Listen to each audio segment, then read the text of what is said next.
G'day guys, it's Matty from Carpentry Australia. I'm here today with the young and powerful Mr. Michael Ferguson from 93 Group. Yeah, mate, tell us a little bit about yourself and sort of how you got started. Currently a business owner of 93 Group, carpentry company, subcontracting out to builders, doing the whole complete package, start to finish, frame, lock-up, fix, decks, pergolas, anything carpentry related we tackle. We've got a small team at the moment, back down to just the apprentices, 4 apprentices and myself, looking to grow that, looking for some of the apprentices to step up and qualify. Is anyone near the end of their time? Yeah, got a couple of them. They're all spaced out. I've got a first, second, third, fourth year. The third and fourth year are both starting to show that they're willing to take on a bit more responsibility and step up into that next step, which is awesome. And watching them now take the time to train the apprentices is really cool to watch. Watching them teach in a way that I would have hoped I taught them, and if not, I would have loved to have been taught myself. Yeah, it's really cool to see. You would take me back to the start of sort of where it all began. And,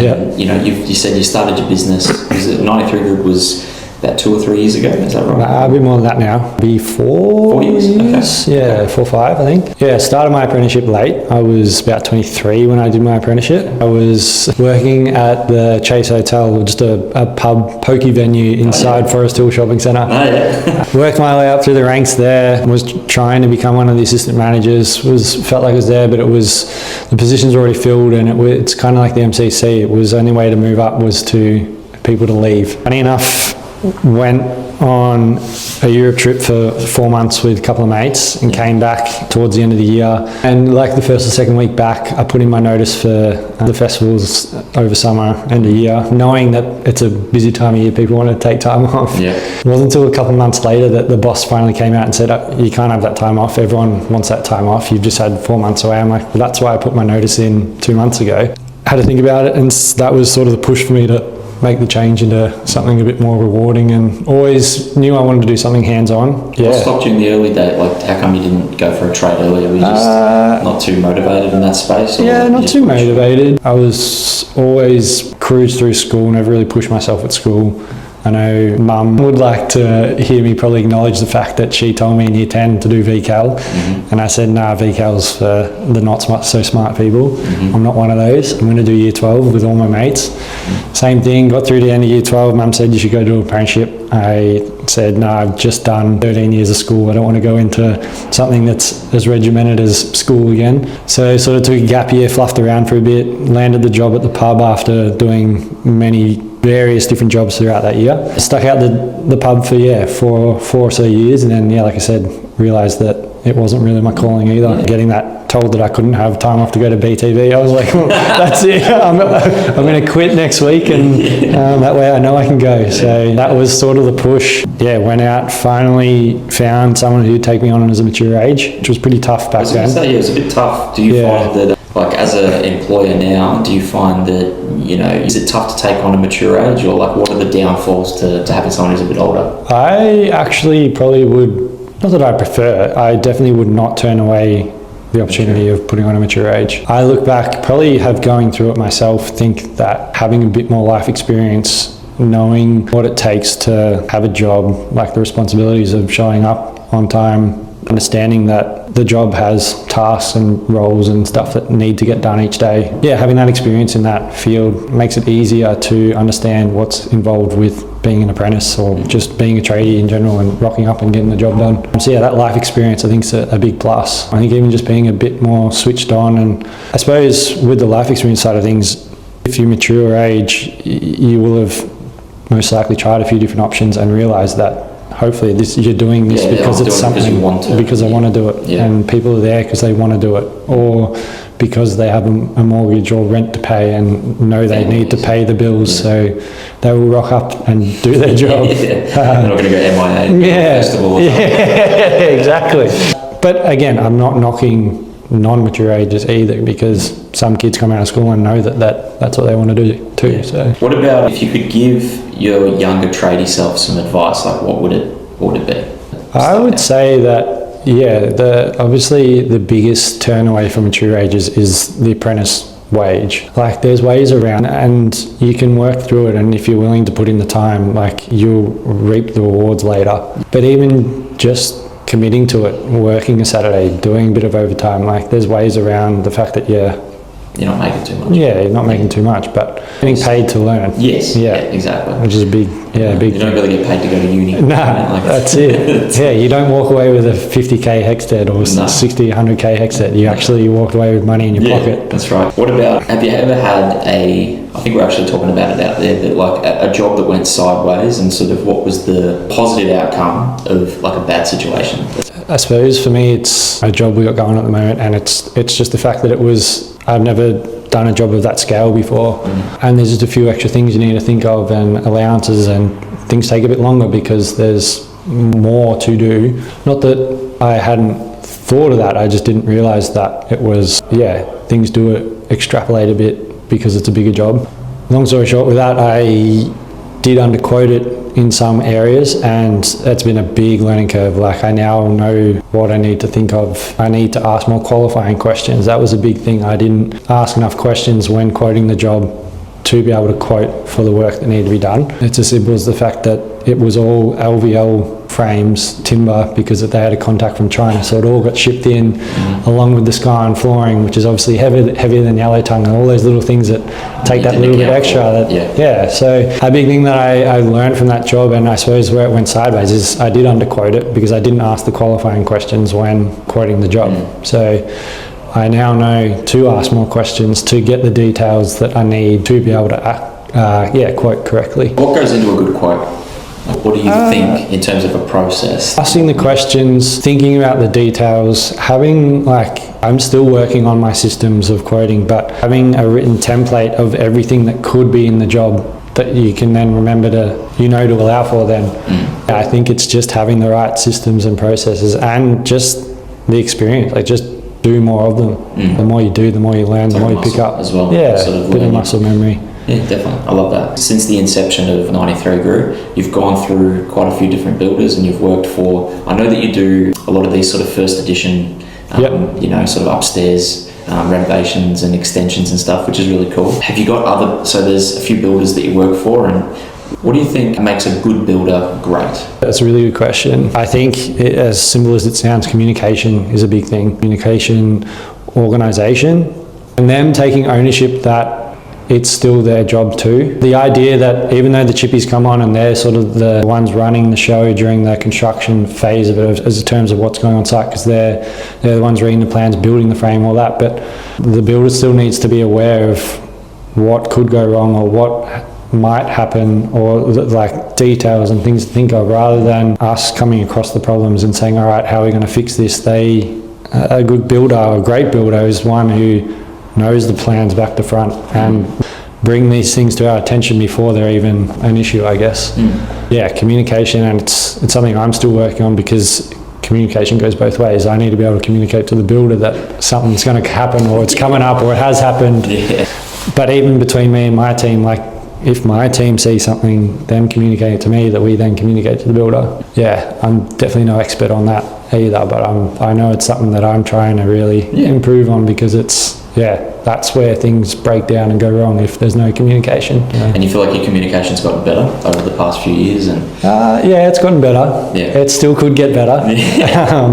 But forever a learning process, I guess. Everyone communicates differently, and learning how each other communicate and working with each other to get the best out of each other. Some people need more direct, some people need like a softer approach. It's all different, you know, and you obviously communicate different compared to sort of, the other run-of-the-mill carpenters or whoever it might be. So, what about, so you've come on to CA, you're been a member for a few years, but more recently we've become a champion of industry. What does that sort of mean to you, and what was your idea behind, sort of tapping in a little bit further with us? My biggest push initially was when I started the business. I wanted to have that point of call, that contact, to be able to ask questions of things that I might not know. That was the initial thought process, and then once sort of having those few conversations between yourself and Nathan stuff, having that opportunity to become recognised as a champion member, it seemed like a no-brainer, with the fact that it meant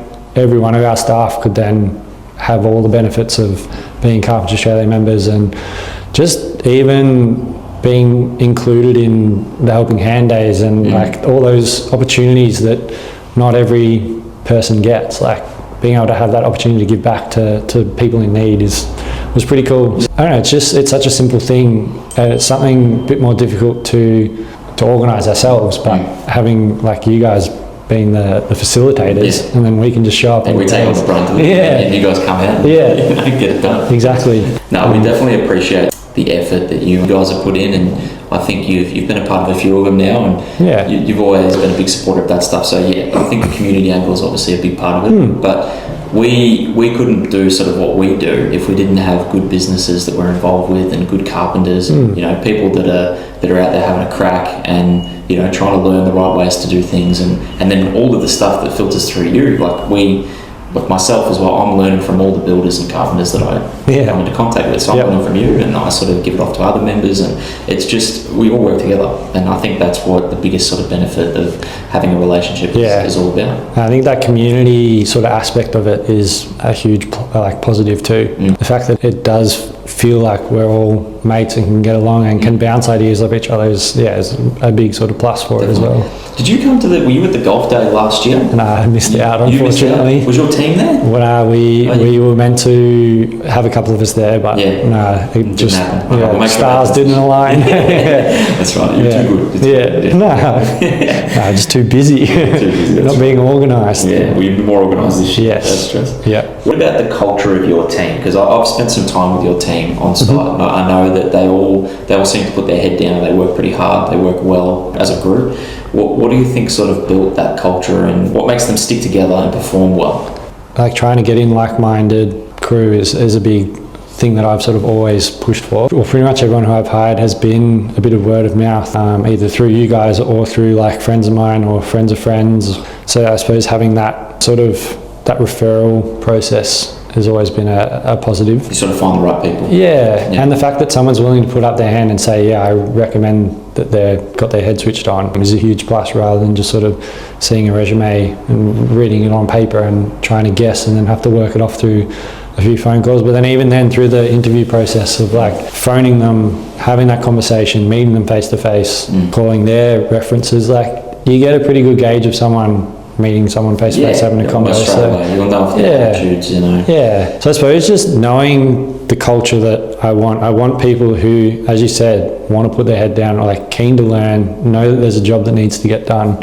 I suppose, trying to make sure that my goal and vision and everything is communicated clearly enough so that they can feel that they can jump on board and be a part of it. Yeah, for me, I try to make it feel like we are a team, we're all in it together. It's not my business. It's ours. Like it wouldn't be a business without the team. So trying to, I suppose I try my best to make sure that the guys realise that I do appreciate the work that they put in. How do you give back to them as well? Like, do you do some lunches and what else do you do sort of outside of, maybe during work, but is there ways that you try to give back to the team too? Other than the coffee runs and extended lunch breaks and stuff. We've done a few dinners here and there. I would love to do more, but again, that's just probably more an organisation thing for me. But I try to make sure that the guys are rewarded for the efforts they put in.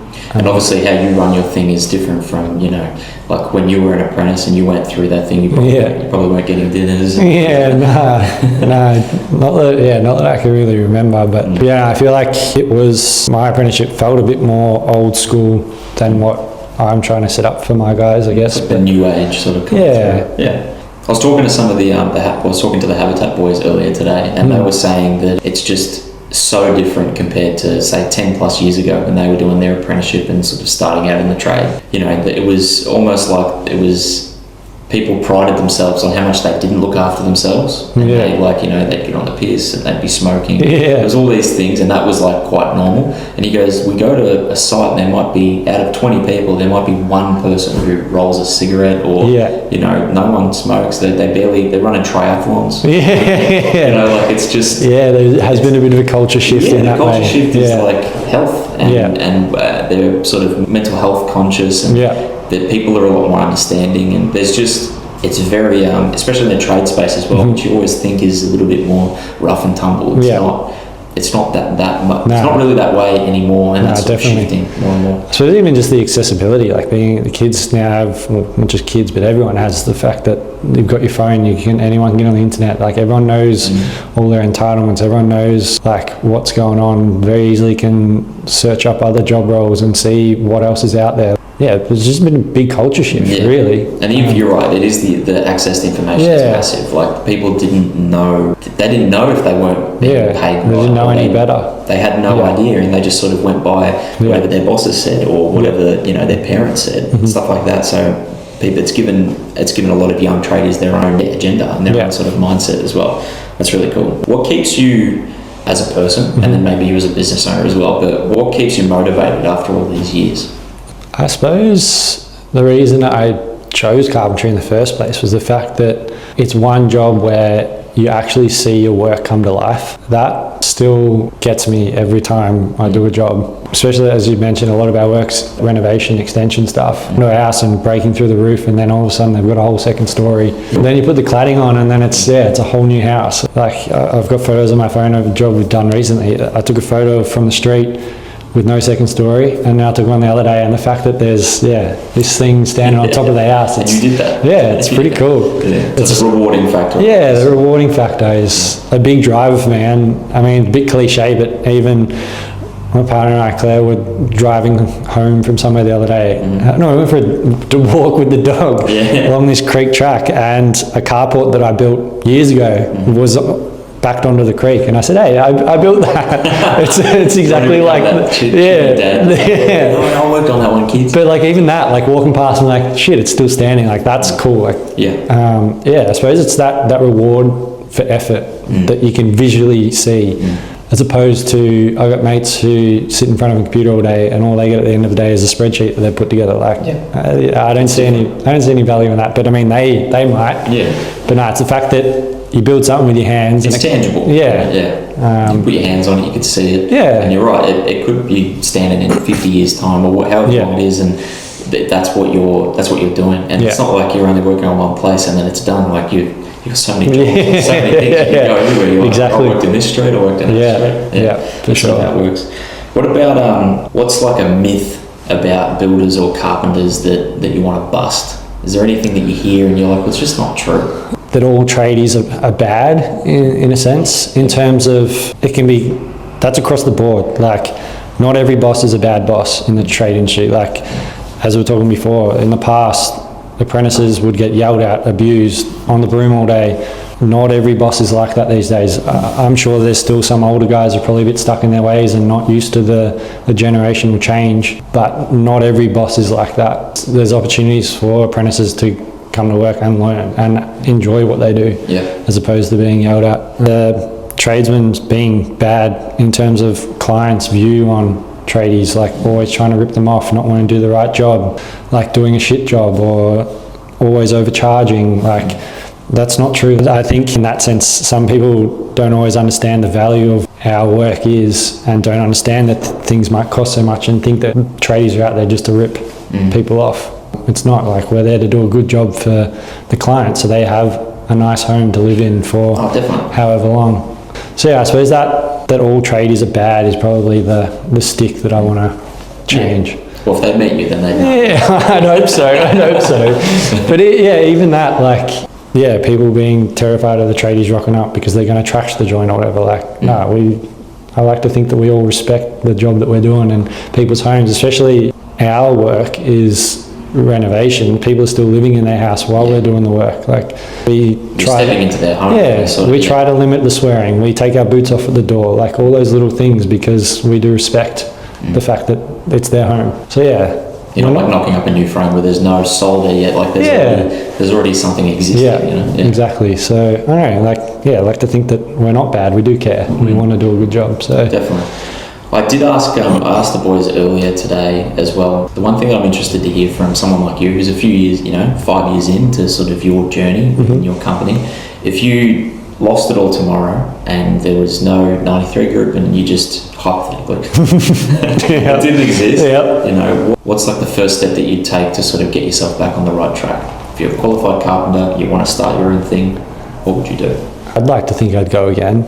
I mean, I don't really know anything else either, but would you start like, I don't know, I always, because I hear from subbies all the time, and people that, you know, work on their own, or they've got 1 or 2 man bands, and they're really never sure about what they need to do to take that next step, to either bring a new person onto the team, quote those bigger jobs, maybe get their builder's license, you know, they're not too sure. But do you have any advice for anyone who's in that sort of phase of not sure how to take that next step? I suppose the biggest thing, and I felt it a bit, but there is that fear of, if I put on an apprentice, am I going to have work for them? If I quote that big job, am I going to have the guys for it? I think having a bit of a vision and a plan or a goal, more than a plan, of where you want to get to, is a good driving force. And then just back yourself in. Like, if you're doing a good job and quality work, like, more work will come, word of mouth. You'll finish a job, they'll recommend someone.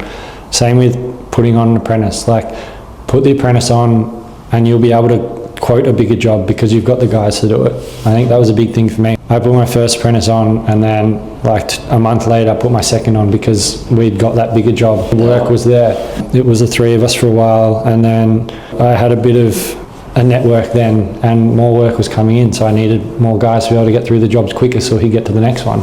I think, having a bit of, like, just back yourself a bit, I guess, and trust the process is probably a big thing. I felt like I was probably a bit ambitious at times, but I think that's how it... Do you think people tend to rush as well? Like, if you're ambitious, you know, like, do you think you might have done some things too early, or like, is there anything? Some, but I think, and probably speaking from experience, being a business owner, the bills will start to stack up if you do rush in and go too big too quick. And that's a pretty good reality check to if you're doing it right or not. If there's no money coming in, or you can't pay the bills, then something's not quite right. You've got to get your ratios. So you were talking a bit earlier about using some of these softwares and sort of some of the things that might have been helping you. I know one that you mentioned earlier was Build Exact. So what are you doing with Build Exact at the moment, and sort of how is it helping your... I originally got it probably 12 months ago to just do my takeoffs while I was still using other apps for scheduling and job tracking and all that. And I've sort of come to light of recent times that Build Exact actually has so much capabilities and powers to do all of those features. So I've now integrated everything back into Build Exact. I'm still learning. I'm definitely no expert in it, and I want to get better at it. But just having everything in one place. Have you ever had anyone run you through like all of the back end of it, or have you had meetings and stuff with them? I've done a couple of their demos, and I'm going to book in another one. Now that I know sort of what I'm looking at and what I want to get out of it, I think is going to be will be a huge plus for me to be able to get even more out of it. But even just picking brains of other chippies, other builders, and asking how they utilize it has been a big learning curve for me too. So just asking people who use it day in, day out, how they use it and what features I can use to maximize my time, I guess. Make your life a bit easier. And what about looking to the future? Like, what's the next sort of 6 to 12 months look like for you and for 93 Group? Where do you want to be? I'm currently doing my diploma of building construction. Like night school, or what's 2 nights a week. There you go. So keep busy. Between working every day and then all the admin and class, there's not much free time at the minute, plus renovations at home, so not much free time. But work doesn't stop. Always had the goal of wanting to be a builder and have my builder's license. That's still definitely on the cards, even though I'm becoming more aware that there's so much more responsibility and a lot more to it than what I originally thought, even just from starting my own business and realizing the amount of admin that's involved with just what I'm doing at the moment. Knowing that there's more to it than just what you see on site each day. But that's still a big goal of mine. But in the short term, just sort of continuing to grow and focus on the carpentry side of our business, training up a few more leaders, getting in a few more people to fill positions to help make it more of a more autonomous system, I guess, so that I can focus my time on getting my builder's license. And you've got the experience as well, like you've done quite a few from start. I'd like to think so. Definitely got an idea of how the process works. Obviously no job's the same, and there's always things to learn, even with just regulations changing and forever a learning game. Just before we wrap up, so anything else you'd like to say about sort of the stuff that we've been able to do over the past couple of years, and sort of the way that we've been able to, like, how have things changed for 93 from, you know, maybe 2 years ago when we weren't really involved with each other to now? Helping Hand Days, awesome. As I said before, great way to give back. But even just the relationship now of, I'm able to call you guys when I'm looking for apprentices or looking for staff, and you guys being able to point me in the direction of people who are looking for work through you guys. Even just the fact that it started off with me calling you guys initially because I wanted to see if you could help me with some pricing, all that sort of stuff. That initial conversation. It's turned into like 4 years of, you know, fun. Yeah, exactly. And just the opportunities to keep meeting other people in the industry. I think that's probably, circling back a bit, a thing that, a mindset sort of thing I want to change of the industry too, is that builders and other trades or like other carpentry companies can't work together. Like everyone should be on the same goal to want to get better. Definitely. And not just think that, we're quoting against each other on a job, so we're enemies because one of us has got to win it, the other one doesn't. Like, everyone should be in it together. Like, well, I might get this job, you might get that job, but let's help each other out. The fact that you guys are a forum for people to talk about new materials, new industry standards, all of that, the fact that everyone has a way of learning and getting better is cool. Yeah, that's what we're all about. Yeah. We just want to make our carpenters better, more informed, more profitable. Like, there's just, it's an endless sort of stream of, you know, just trying to help and provide the right resources for, you know, because there's different stuff that we do for you that we do for Bo and for any of the other members that we deal with. So it's just being able to provide that that support. And the fact that everyone needs something different or has different needs or struggling in different areas, having a point of call who can help you facilitate getting mentors through other industries or whatever, but the fact that you can help us find the people that we need to speak to pick brains and improve the areas we need to improve is awesome. And we're always learning too. So if anyone wants to find you or your business, like, do you have a website, do you have an Instagram, where's the best place for? We do have website and socials, Facebook and Instagram. They're pretty lax at the moment. Definitely need some improvement too. Some more stuff. Definitely going to start building up the content a bit more and get a bit more of a presence. I feel like that's the sort of the way of the future too, that everyone's now got content out that people can see the work you're doing. It's sort of your portfolio and it's your sort of your name and branding and printing sort of on the industry. And like even talking to Habitat earlier today, they said that they've got a media team that just comes out to 3 different sites, I think. Like, obviously it's an expense, you know, people want to do it themselves and other people want a team to do it, but they said that it sort of begets more work. Like, they don't even have like a phone number on their website. It's all just comes through either mouth to mouth or via their Instagram. That's cool. So that's definitely another way to do it. I feel like my focus has been just trying to build up the quality of work on site, and that's been our way of winning more work and having relationships on site. But I think that is the next step, is having the content out there so the people who can't obviously get to our sites can see the stuff we're doing and whatnot. So looking forward to it. Well, thanks for coming in and thanks for spending some time with us. All good. I appreciate it, bro. I appreciate it. Thanks for having me. No worries. Cheers.